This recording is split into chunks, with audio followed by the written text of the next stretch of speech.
Bienvenidos a una nueva edición de Entrevistas EuroF en vivo, un espacio que cuenta con el apoyo de la UIPO, que es la Oficina de Propiedad Intelectual de la Unión Europea, que tiene sede en Alicante. La UIPO, que abrió sus puertas hace más de 25 años, impulsa el proyecto de ANSA, la agencia de noticias italiana, y IDF, líder de agencias en español en el mundo, para apuntar la política europea de propiedad intelectual, propiedad industrial, derechos de autor, patentes, denominaciones de origen y marcas, así como la lucha contra la falsificación y la piratería. Nos acompaña en esta edición de Entrevistas EuroF Iván García del Blanco, diputado del Partido Socialista en el Parlamento Europeo y ponente de un informe sobre las implicaciones éticas en el desarrollo de la inteligencia artificial. Iván, bienvenido. Hola, muy buenas. Yo me presento, soy Laura Zornoza, corresponsal de la agencia EFE en Bruselas, y quería recordar a quienes nos estáis siguiendo en esta entrevista en directo que pueden enviar sus preguntas y comentarios a nuestra cuenta de Facebook de EuroF usando la etiqueta propiedad intelectual. Y después de esto empezamos. Recordamos que este informe de iniciativa legislativa que ha preparado Iván se aprueba esta semana en comisión parlamentaria y posteriormente será en pleno. El informe, por el momento, pide a la Comisión que presente un marco legal para el desarrollo y uso de la inteligencia artificial que se guíe por principios éticos y sea socialmente responsable, entre otros requisitos, pero que además ayude a las compañías europeas a ser líderes globales en este área. Iván, este informe se aprobará próximamente a nivel de pleno y después queda en manos de la Comisión Europea el empezar a avanzar para crear este marco ético. ¿Cuáles son vuestras principales demandas y qué calendario esperáis de la Comisión? ¿Veis que la Comisión von der Leyen tenga voluntad de trabajar en esta materia? Bien, en primer lugar, espero que se apruebe este informe para este mismo jueves. Acabamos de aprobar los compromisos de acuerdo entre los grupos políticos y espero que el jueves, prácticamente por unanimidad, tengamos definitivamente una propuesta de iniciativa legislativa.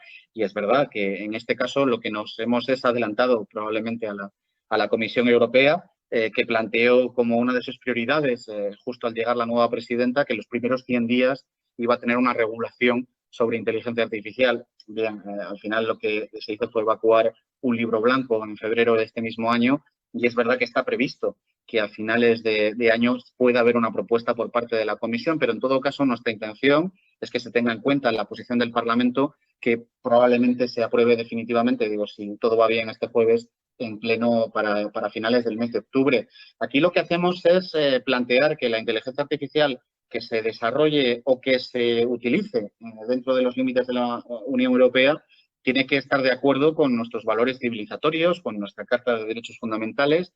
En cualquier caso, tenemos que prevenir que se puedan producir muchos de los riesgos que conlleva una tecnología tan disruptiva y tan bestial desde la perspectiva del potencial de cambio como es la inteligencia artificial.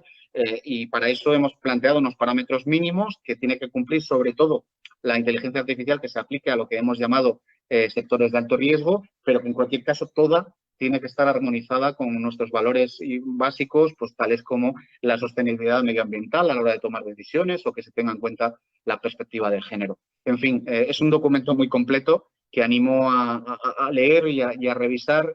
Vendrá acompañado además por una moción y por un recitativo que se llama aquí, que en cualquiera de los documentos se podrá extraer todavía muchísimo más información.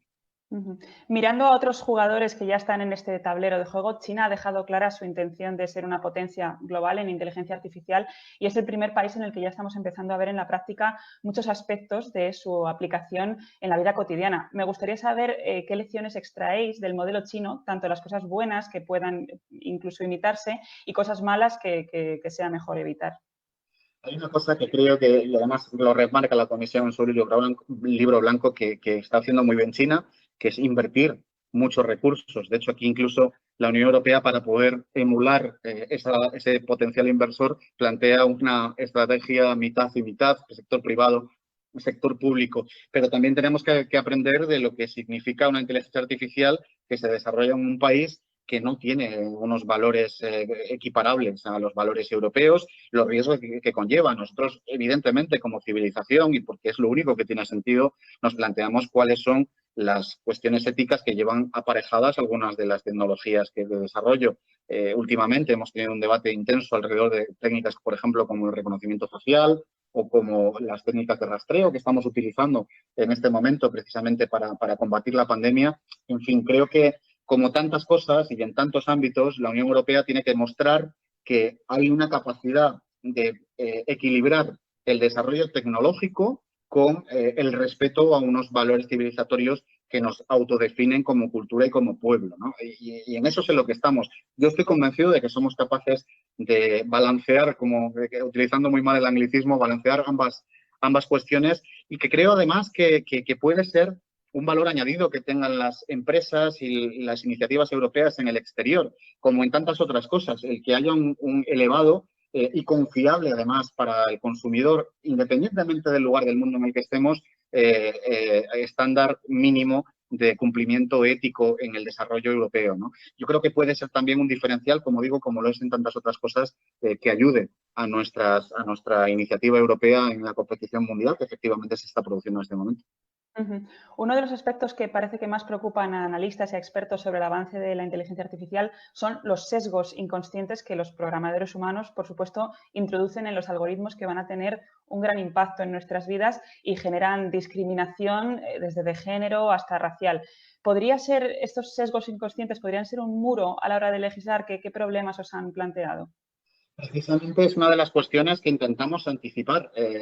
Los sesgos y los problemas de discriminación a la hora de tomar determinadas decisiones se producen ya fuera del ámbito de la inteligencia artificial. El diferencial es que estamos ante algoritmos que lo que plantean es una automatización sin prácticamente intervención humana en la toma de decisiones, y efectivamente, si no somos capaces de anticipar ese riesgo y ese problema, lo que podemos producir es una aceleración de todos esos problemas derivados, ¿no? de decisiones discriminatorias. Pero también, por otra parte, siempre las dos caras de la moneda, también tenemos una enorme oportunidad para que, precisamente bajo el escrutinio público, seamos capaces de ir desterrando progresivamente esa clase de sesgos. Y además lo hagamos de manera automática y multiplicada, tanto en el tiempo como en el efecto como en el impacto, ¿no? De la misma forma que tendremos la capacidad también de introducir cuestiones, como decía, de sostenibilidad medioambiental a la hora de tomar determinadas decisiones estratégicas, ¿no? Que no solo se tenga en cuenta la optimización del valor económico, sino que hay otros muchos valores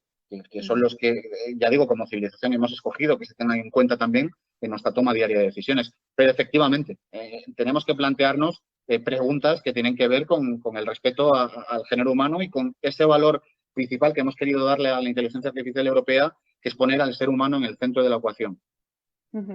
Hay muchos aspectos regulatorios a nivel global, como por ejemplo en protección de datos, en los que la Unión Europea marca tendencia, ¿no?, respecto al resto del mundo, y son otras potencias las que tienen que adaptarse si quieren seguir comerciando, digamos, haciendo negocios con la Unión Europea.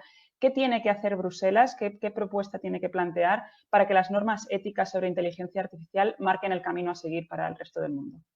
Pues yo creo que es una buena referencia el reglamento de protección de datos, pero también para aprender de qué es lo que no ha funcionado tan bien. Se ha establecido un marco muy exigente en Europa, que ha sido, es verdad, mimetizado por otras regiones del mundo, y en ese sentido es una buena muestra de que el ser respetuosos con los valores individuales, con los derechos individuales, puede estar perfectamente armonizado con marcar las reglas del juego en adelante. Siempre se ha dicho esto de que la Unión Europea, si es una superpotencia, lo es en el plano regulador. Pero también hemos visto, y ha habido muy recientemente un informe por parte de la Comisión, que hay determinadas cosas que no funcionan tan bien en el reglamento de protección de datos. Para empezar, no hay un suficiente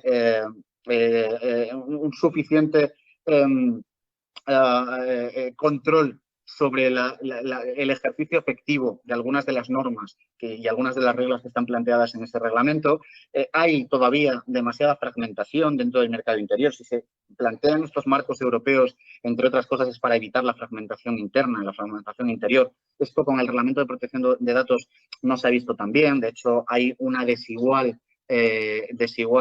desarrollo dependiente de algunas zonas de la Unión Europea y de otras. Es decir, todas esas cosas también nos plantean un plano del que podemos aprender y extraer también conclusiones para no repetir los mismos errores.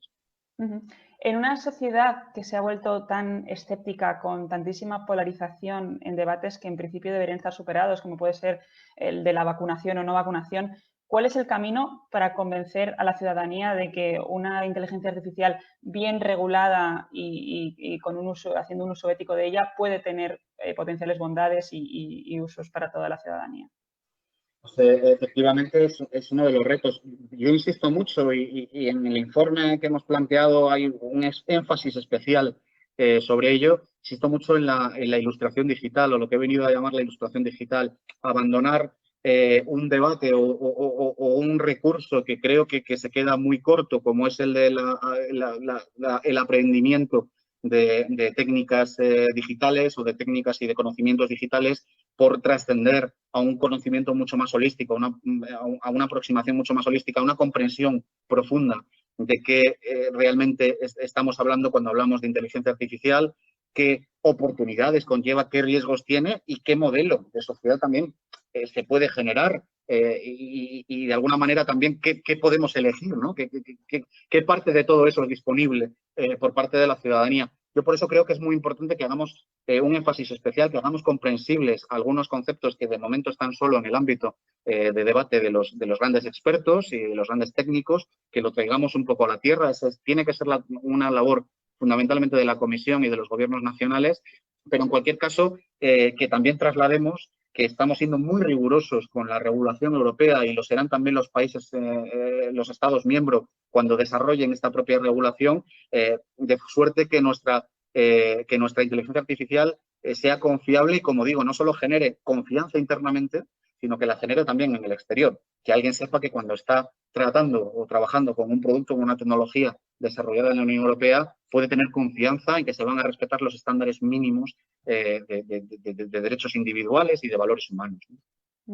Por tocar uno de los aspectos prácticos en los que bueno, la inteligencia artificial va a revolucionar el panorama actual, quería preguntarte por las implicaciones que vosotros veis para la propiedad intelectual. Quería saber cómo estáis manejando este tema, digamos, las interrogantes que se abren sobre la propiedad intelectual de los algoritmos o de los contenidos que generen algoritmos y robots. ¿Cómo veis este tema? Bueno, yo creo que efectivamente hay que crear un marco de protección también a eso e incluso a las obras y a las consecuciones que se realicen directamente mediante tecnologías de inteligencia artificial, pero separar ese debate y separar esas categorías de lo que son los derechos de autor, entendido en sentido clásico, ¿no? Del marco que de alguna manera protege a partir del convenio de Berna del siglo XIX, que protege a las producciones artísticas. Yo creo que tenemos que separar muy bien ambas cosas. En el Parlamento Europeo, en mi propia comisión, se ha presentado también este lunes la suerte de compromisos entre los grupos políticos alrededor de un informe sobre propiedad intelectual e inteligencia artificial. No tiene categoría legislativa, pero sí de alguna forma marca también la posición del Parlamento con respecto a esas cosas. Y ya digo, una de las conclusiones es que efectivamente no podemos darle el mismo grado de protección y la misma naturaleza a las obras que están realizadas sin intervención humana o con una mínima intervención humana que a las obras artísticas o a las producciones intelectuales de un ser humano, ¿no? Y tenemos que hacer bien esa diferenciación porque estamos en un momento en el que mediante inteligencia artificial somos capaces de reproducir un cuadro con la misma técnica o el mismo estilo que los grandes maestros de la historia. O tenemos, por ejemplo, el caso de un programa de inteligencia artificial que pasó varias categorías en premios literarios, porque nos hagamos una idea. Lo que produce la inteligencia artificial, por la magnitud, como digo, del cambio, es volver a replantearse muchas de las cosas, muchas de las grandes preguntas y sobre todo volver a llegar a otras conclusiones o las mismas pero muy matizadas que hemos llegado en el pasado. Estamos ante un cambio, desde mi punto de vista, civilizatorio que no tiene otro parangón que el que produjo la revolución industrial a finales del siglo XVIII en Europa, ¿no? Por eso digo que es muy importante hacer también a la ciudadanía partícipe de este cambio y de lo que tenemos por delante, porque hay muchas decisiones que vamos a tener que tomar en no demasiado tiempo y es importante que las tomemos entre todos y todas y no solo un pequeño grupo de expertos o de personas que estén muy interesadas en algunas cosas. Este cambio, de paradigma del que hablas, hay filósofos pensadores que lo han denominado la bisagra del tiempo. ¿Coincides con este diagnóstico como un momento fundamental en la definición de la humanidad tal y como la conocemos? Yo estoy de acuerdo. Estamos ante un cambio que es tan impresionante que produce que no seamos capaces de anticipar cuál va a ser el futuro inmediato. Cuando digo inmediato, soy muy consciente de que no estoy hablando de otras cosas. Es decir, que uno de los retos que teníamos con nuestra regulación y que tendrá luego la Comisión también con su regulación y los Estados nacionales es no quedar absolutamente desfasados en cuestión de meses. Cuando alguien se plantea regular, yo que tengo además formación jurídica y soy jurista, cuando alguien se plantea regular un ámbito como esto y lo compara pues, con esas realidades, ¿no? de los códigos civiles del siglo XIX y del XX, sobre realidades que en principio van a mantenerse y se han mantenido durante generaciones y generaciones, y estás ante una materia de estas características, efectivamente la conclusión a la que uno llega es que estamos ante un cambio de civilización. Yo estoy de acuerdo, me parece un concepto muy afortunado, que no conocía, por cierto, pero me parece un concepto muy afortunado porque me parece muy sintético del momento en el que estamos y de lo que se va a producir. Yo creo que aquí sí que no hay opción, es decir, se va a producir y es mejor que nos adaptemos y tengamos una visión y un planteamiento positivo alrededor de las grandísimas oportunidades que tendremos en materias como salud, como incluso calidad de vida, como una mejor relación incluso con nuestros poderes públicos, que efectivamente los riesgos que conlleva cualquier cosa científica, ¿no? Era Dworkin, ¿no? El que hablaba de la ciencia como promesa y amenaza. Bueno, pues aquí también estamos ante una gran promesa y una enorme amenaza y simplemente lo que tenemos que hacer es anticiparnos y asumir el reto, ¿no? Pues nos quedamos con ese mensaje y estoy segura de que volveremos a hablar cuando la Comisión presente finalmente su propuesta.